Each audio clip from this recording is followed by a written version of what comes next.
Now part of the Darkcast Network. Welcome to Indie Podcasts with a dark side. On the morning of February 24th, 2023, a frantic 911 call came in from a Herndon, Virginia neighborhood. The call came in at 7:49 a.m., but when the dispatcher answered, the line went dead. 13 minutes later, at 8:02 a.m., the same number called back. This time, two voices could be heard. 24-year-old Brazilian au pair Juliana Peres Magalhães sounded panicked and hyperventilating. She told the dispatcher, "A friend of mine is hurt." But before she could explain further, another voice took over the call. Her employer, 39-year-old Brendan Banfield. Quote, "I just shot a man. He was attacking my wife." Welcome, lambs. Welcome to Love and Murder, Heartbreak to Homicide, your weekly true crime podcast telling you of relationships that turn to homicide. I am your host, Kai, and today I'm bringing you a case of The Nanny Did It. But is that all there is to this case? Before we begin, I want to thank the sponsors of Love and Murder, the Lamb Patreons. You are the backbone of this show, and you help keep every episode going. I also want to thank my returning lambs, even if you're not a Lamb Patreon yet. Thank you so much for your continued support as well. Because with your listenership, the show is still able to continue and these cases are able to get out there. If you're a new lamb, thank you for visiting. Take a load off, take your coat off, put your feet up, take a listen all the way to the end. And if you like it, don't forget to subscribe so you don't miss any more cases. If everybody didn't know, you can also subscribe on our Patreon for free, patreon.com/Love and Murder. You do get some benefits for subscribing for free. But if you want to be a sponsor of Love and Murder, then just go ahead and choose any one of the bonus tiers that we have there so you can get intro-free episodes. So basically all of this you don't get in Patreon. Ad-free episodes, case extras, bonus episodes, and so much more. Patreon.com/Love and Murder. Now that we got the housekeeping out of the way, grab your butts, grab your apple juice, and let's get into this Love and Murder. When police arrived at the home, they walked into a bloody crime scene. Upstairs in the bedroom, they found 37-year-old pediatric nurse Christine Banfield bleeding from multiple stab wounds to the neck. Laying next to her was 38-year-old Joseph Ryan, a mixed martial arts enthusiast, dead from 2 gunshot wounds, one to the head and one to the chest. The entire room was covered in blood, and a knife, 2 guns, and a bag of fetish sex accessories were scattered around. According to police reports, she was undressed while Joseph remained fully clothed. First responders transported Christine to the hospital, where she later died from her injuries. 4-year-old Valerie, the Banfield's daughter, who was present during this entire ordeal, was found unharmed in the basement. So basically, she didn't witness what was going on, but she was in the basement. She was in the house when all of this was happening. Police took Brendan and Juliana in for questioning, where they told police what happened. According to them, they had come home to find Ryan attacking Christine, so Brendan shot him in the head. Now, Brendan gave his brief statement and then refused to speak with investigators again. But Juliana did the opposite. During a 9-hour interview, Juliana told police that she was on her way to the zoo with the baby, but then she'd realized that she'd left their lunches in the fridge and went back to the house. When she got there, she said she saw a man with a bag entering the house through the front door. When she saw that, she called Christine, who had been inside the home alone, but Christine didn't pick up. So she called Brendan, who had just left for work. He immediately called back. When he got there, they walked into the bedroom together and found Joseph standing over a kneeling Christine with a knife to her throat. Juliana said that's when Brendan shot Joseph in the head. And I guess she was scared that Joseph would become a zombie because, he was shot in the head. But as she said, she was scared he would attack again, so she went to the bedroom safe, got a gun, and shot him in the heart. So that doesn't make sense to me, and I'm not even an investigator. The case should have ended there, a husband defending his wife. But this is Love and Murder, and detectives weren't convinced. Neither was Kai, because some of that explanation didn't make any sense to me. Fairfax County Police Chief Kevin Davis said, quote, "We still have a lot of work to do to identify who exactly. We have to prove it. Who exactly shot and killed our male descendant?" So it said descendant, but I'm not sure if he meant defendant, because it said descendant in his quote. So continuing with the quote, Joseph Ryan, and who exactly stabbed Christine Banfield to death. We know what our 911 caller, the husband, told us, but we have a lot of work to do to substantiate that claim or to otherwise identify the person responsible for that crime and both crimes. There was no forced entry whatsoever. This was not a home invasion. Here's what I could say right now with certainty. He did not force entry into the home. I do not know exactly what the nature of his presence in the home is all about just yet, but we're working hard to determine that. We don't think he is necessarily a stranger. Also, the entire scene looked staged. So, this started a 19-month investigation into what actually happened here. Christine Banfield had been married to IRS Special Agent Brendan Banfield since 2015. They lived in a multi-million-dollar home with their young daughter, and in 2021, they hired an au pair, Juliana, to help care for their child. So this wasn't the first au pair, this was actually the second. I don't remember what happened with the first one. Maybe their contract was over, but this was the second time she had an au pair in the house. A patient of Christine's remembered her as a caring person who told him that she was planning on hiring a South American nanny and wanted her to feel at home away from home. During the investigation, life went on for Brendan. He had a funeral for Christine and continued raising their daughter. In October 2023, investigators served a search warrant on the Banfield home. They found that after Christine's funeral and just 8 months after her death, Juliana had moved into the master bedroom with Brendan. During a search of the house, investigators found her clothes in Christine's closet and pictures of Brendan and Juliana together in intimate poses framed on the nightstand. Now, part of you being a Lamb Patreon is, like I said, you get case extras, so some of these pictures are going to be in the Patreon. So these two people were currently acting as if they were a couple, and it hasn't even been a year since Christine's death. During the investigation, police found out that by August 2022, Brendan and Juliana had started having an affair. This was just a very short time after she'd come to live in the Banfield home, and also something that either of them had failed to mention during their police interviews. They took romantic trips to New York City, sent intimate messages, and began plotting to, quote, get rid of Christine. And, oh, I forgot. This case is still ongoing, and I normally say that in the beginning, so I'm going to say it here. This case is still ongoing. So everything that I'm saying here from this point onwards and from this point before is all alleged. So I do want to put that in there. Almost forgot to do that. So now back into what we were saying, which was allegedly in the months before the murder, Brendan had told Juliana that, quote, it would be so much easier for us if she was not around. Brendan and Juliana went to a firing range together. Then on January 28th, 2023, Brendan bought a Glock 43X handgun at a shooting range, the same gun Juliana used to shoot Joseph. On October 13th, 2023, police arrested Juliana and charged her with second-degree murder. For nearly a year, she stayed in jail and refused to talk. To officers, that is. But she was singing like a bird in jailhouse phone calls to Brendan and his mother. In one phone call, Juliana told Brendan, quote, I hope you're not just staying with me because you're afraid I'm going to turn against you.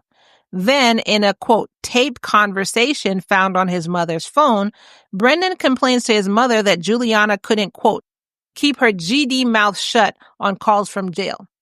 Then, Brendan's mother, speaking with Juliana on a recorded jail line, I keep pointing out recorded jail line, warning her that snitches get stitches. No, that's not what she said, but she did say, quote, snitches don't last long in jail. So it's like I always say, record everything you're saying, everything you're doing, and even go a step further and just record everything you're thinking too, I guess. The investigation continued and Brendan was arrested on September 16, 2024 on 4 charges of aggravated murder and 1 charge of use of a firearm in the commission of a felony. Commonwealth's attorney Steve Descano said, quote, early last year, a double murder devastated 2 families and shocked our entire community. We will put forward the strongest case possible at trial. When Brendan appeared in court, his lawyer, John F. Carroll, argued, quote, the evidence just doesn't add up. But Judge Penny Ascarate disagreed, denying him bail. Brendan's trial was then scheduled to start on February 3rd, 2025. Then, 2 days before jury selection for her own October 2024 trial, Juliana took a plea deal. That is the sound of inevitability. So, with the plea deal on October 29th, 2024, she pled guilty to manslaughter in exchange for her testimony against Brendan. Wow. As part of her deal, prosecutors agreed to recommend her release after Brendan's trial, providing that she fully cooperated. Her sentencing date was set for March 21st, 2025, after Brendan's trial. When Judge Azkarat asked her in court, quote, "Are you entering your guilty plea because you're in fact guilty of this offense?" Juliana said, quote, "Yes." Attorney Descano described her plea agreement as, quote, "a significant step forward in this case, and it is an important development in our pursuit of justice for the victims and their families." In the meantime, the investigation continued. Now, after the search of the Banfield home, detectives had uncovered a digital trail after searching the Banfield's home computer. Brendan allegedly made a fake profile for his wife on a bondage website, fetlife.com. This site catered to BDSM and kinky sexual practices. Now, as investigators said, there was not, quote, one iota of evidence that she, Christine, was into knife play, binding, BDSM. They also traced where her profile photo came from. Months before the murder, Christine had sent a picture of her in a one-piece bathing suit to her husband. Hours later, this picture was uploaded as her profile picture on FetLife. Now, how diabolical, just think about that. How diabolical is that? You send your husband something intimate saying, here, babe, I was just thinking about you, here, something like that. You know what I'm saying? Then this dude allegedly takes that and uploads it and uses it in this way. What a piece of allegedly. Using the name Anastasia9, Brendan started chatting with a user named Joseph Ryan, a man with an interest in live-action role-playing and BDSM. The reason the police realized that this wasn't actually Christine was because they noticed inconsistencies in the communication style. The messages differed from the way Christine typically spoke, and this was through their investigation talking with family and friends. Anastasia9 discussed rough sex and experimenting with blood play with Ryan. Blood play is when one person deliberately cuts another, of course with consent. In the chats, Anastasia9 also said that she cheats on her husband, quote, whenever she wants to. And I keep using a username because I want you to make sure that you differentiate that this is not actually Christine talking. This is between Brendan and Juliana taking turns pretending to be Christine, allegedly. After this discovery, investigators also found that both Brendan and Juliana had replaced their phones days before the murder. Through encrypted telegram messages, Juliana posed as Christine, seducing Ryan into coming over for a consensual sexual encounter involving restraints and a knife. Ryan basically thought he was meeting a willing partner. Instead, he was walking into a trap. At 7:17 a.m., as Ryan got to the house, Brendan was waiting at a nearby McDonald's, ready to rush back as soon as he got Juliana's call. The couple left the baby in the basement and headed upstairs. Brendan allegedly called out, quote, police officer, before opening fire on Joseph. Christine was stabbed repeatedly. When Joseph tried to move, Juliana shot him in the chest, making sure he died. Now remember, she walked all the way to another room, to a safe, got out the gun. I don't know if she had to enter a code and everything like that. Got out a gun, went back and shot him in the chest. Then the cover-up began. According to forensic experts, Brendan smeared Christine's blood onto Joseph's body to make it look like he had killed her before being shot in self-defense. This conclusion came after a blood splatter analysis of the crime scene had been done. The report revealed that Joseph's body had been repositioned after he was shot. His arms had been moved, and then Christine's blood was smeared on him. Juliana testified with her plea deal that Brendan had, quote, lured Joseph to the house. Allegedly, he told her to call Joseph, pretending to be Christine, to confirm details, quote, that both parties were willing participants. Quote, Ryan likely believed he was meeting Christine Banfield to have a consensual sexual encounter involving restraints used on her clothing being cut off with a knife he brought, and other violent sexual role play. Brendan then gave Juliana a gun that he'd bought a month earlier and also told her to call Christine's phone when she saw Joseph walk into the house. After that, he allegedly told her to call him, saying, quote, "There was a strange man at the house and she was scared." That call to Christine went straight to voicemail because before Brendan had gone to work that morning, which we all know he didn't go to work, he was just pretending, he had turned off her phone and put it in the kitchen drawer. Then, when everything went down, Juliana, quote, "saw Joseph move in and shot him."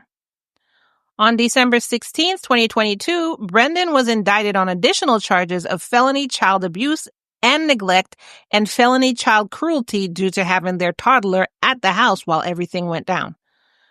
One thing prosecutors have questioned was why Brendan didn't shoot Joseph until he was already stabbing Christine. Because if you remember, one thing that Juliana had said in her initial interview with police is that when they went into the room, they saw Christine kneeling and Joseph over her with just a knife to the neck. But by the time everything went down, Christine was stabbed in her neck. So the question is, why did you wait till he started stabbing her in the neck to shoot him? And then, even though Joseph was down, why did Juliana feel the need to go and get another gun and shoot him again?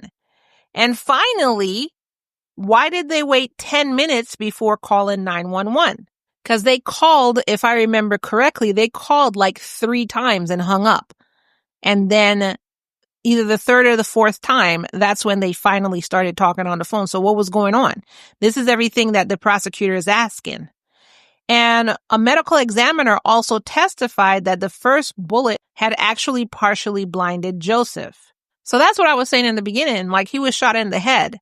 You saw him move. What did you think was about to happen? The Walking Dead? Why'd you have to run to another room, undo the safe, to get the gun? Why'd you have to do all of that? When Brendan already has a gun and he's licensed to carry a gun because of the job he does. He already had a gun. Why did you feel like you had to run clear across the house? I don't know how far it was, but still, you had to run to another room, a safe, and run back and shoot him. That didn't make sense. Deputy Commonwealth Attorney Kelsey Gill said, quote, "This is not what a person in that situation would do unless they were trying to cover something up." However, during his court hearing, Brendan didn't answer any questions, but instead pled the fifth. Quote, "In the weeks and months prior to that date, did you engage in an adulterous relationship with the defendant?" This is a question one of the prosecutors asked him. Quote, "I'll take the fifth." This was Brendan. Quote, "What information were you aware of that someone was likely to come to your home that day?" I'll take the fifth. Quote, "Did you use your IRS firearm to shoot Joe Ryan?" I plead the fifth. After this indictment, Brendan's trial was then pushed back from February 3rd, 2025 to October 20th, 2025. Chief Davis said, quote, "I suspected from the very beginning, and I went to the scene of that double murder, that there was going to be a lot of twists and turns to this investigation, and the twists and turns are still ongoing. It's my expectation that we will eventually be able to hold more than just one person accountable for this crime." Juliana's mother, Marina Perez Souza, said that her daughter came to the U.S. from Brazil as part of an au pair exchange program. She had applied to extend her visa and ended up living in the U.S. for 2 years. In a June email written to her mother, Juliana said, quote, "I am tired of this place, this situation. I am unhappy and nothing makes me happy. I just want to get out of here and go back home to be with you guys. We will be together soon with God's grace, Mommy." Marina says that she believes that her daughter, who she calls, quote, "little rare jewel," acted in self-defense to protect her family and herself, and that she should not be in jail. Quote, "They're saying horrible things about my daughter, but it's not true. She wouldn't hurt a fly. I pray for the prosecutors and the judge to understand who is guilty in this case, because it is not Juliana." Christine was a dedicated nurse, mother, and wife who was betrayed in the worst possible way. In a September 2021 Instagram post, Christine had shared just how deep the bond between au pairs and the children they care for can be. She described her daughter's former au pair as, quote, her best friend, her sister, her third parent, her everything. And she went on to say, quote, a lot of people don't understand the au pair program, but this is it right here. It is opening your home and your heart up to someone with big dreams of changing their life while in America. And in the process, they change your life more than you could measure. Joseph was lured to his death thinking he was meeting a woman for a consensual encounter. As Banfield's trial approaches, prosecutors are preparing for one heck of a trial, and with Juliana now testifying against her former lover, it seems like the truth about that bloody morning will finally be exposed. I do want to point out that one of Brendan's defenses is that he wasn't in a relationship with Juliana, but that, it was just a fling here and there, and Juliana was actually on dating sites talking to a bunch of other men. That's one of the defenses that came out already. To which my question would be, the pictures that were on your nightstand and her clothes in your closet kind of tells a different tale, don't you think? And being that this trial was pushed back to October, I will definitely keep this in my update file and keep you informed. And I actually think with this case, I may just follow the trial and post at the end of every day to keep you informed of it in real time. So that's not till October, so I'll basically just need to prepare for it. But I think that's what I'm going to do with this trial. But I'm going to ask you first, would you like me to do that, or would you like me to wait for the trial to finish and then just sum it up? So which one would you like? That's the poll that I'm going to go ahead and put out. Do you want me to cover the trial day by day in October, or do you want me to wait for the entire trial to be over and then do a summary update episode? And that is the case of the au pair and the husband who allegedly wanted his wife out of the way, so I guess he would start his life with the au pair, who's now he's saying in his defense it was just a fling. Let me know your thoughts on this case in the comments below. I would love to hear from you. This is a crazy case, the ups and downs, the rights and lefts, the twists and turns. To me, all of the evidence is pointing, and I'm going to say allegedly because the case is still ongoing, so is pointing to exactly what Juliana is saying, and she is talking. She is talking because she don't want to be in there. She's been in jail a year longer than Brendan has been in jail, and I don't know, maybe she's seeing that he's turning on her. So she decided to turn on him. Not really sure what's going on there. This is all my opinion. But either way, and also, I forgot, the other diabolical thing is the baby was there. Like, I understand she was in the basement and everything, but she was still there. Your wife wasn't doing anything. She wasn't cheating, even though you tried to portray her as this cheating person. And then imagine she's just at home while she just sent her child to the zoo with the nanny, and somebody just literally breaks into the house, and now she's thinking she is about to get sexually assaulted violently. He has a knife to her neck and everything like that. This is what's going through her head before she's murdered. And then Joseph, on the other hand, is thinking he's just meeting somebody from online. I'm pretty sure if he had survived the encounter, you know what I'm saying, he would have been mortified to find out what these people were using him for, allegedly, and thinking that this woman thinks he's there to sexually assault her. Mortified. This whole case is just diabolical. Tell me what you think about it in the comments below. And that is all that I have for you in this episode. Leave your comments below and I will read it in a future episode. And don't forget that you can sign up to the Patreon for free, patreon.com/Love and Murder, or you can become a sponsor of Love and Murder. And with a sponsorship, you do get bonus episodes, just depending on which tier you choose. Starting at the $3 a month tier, you do get case extras. So like, for instance, whenever this trial comes out, the trial video, you can actually watch it in the Patreon. And I know you can search it up yourself. But what I do is I search everything for you from all the different avenues, from all the different aspects of the internet, even stuff that I probably have to pay for to get. And I put them all in one space for you so you don't have to do the work yourself. I did all the work for you. So those are the case extras that you get. So like I said, when this trial starts, I'll be having the videos of the trial in the Patreon. So you could actually follow the trial along as well as hear my thoughts on it. So that's one of the benefits for becoming a sponsor of Love and Murder. Patreon.com/Love and Murder. Otherwise, if you like my retelling of the case, don't forget to give me 5 stars on whatever platform you're listening on, if you're on a platform that can give 5 stars. And as we end each full episode, I want to remind you that it's, say it with me now, all love and no murder, y'all. Thanks for listening. Thanks for joining me. Stay tuned for my commercial guest, and I'll see you later. Bye.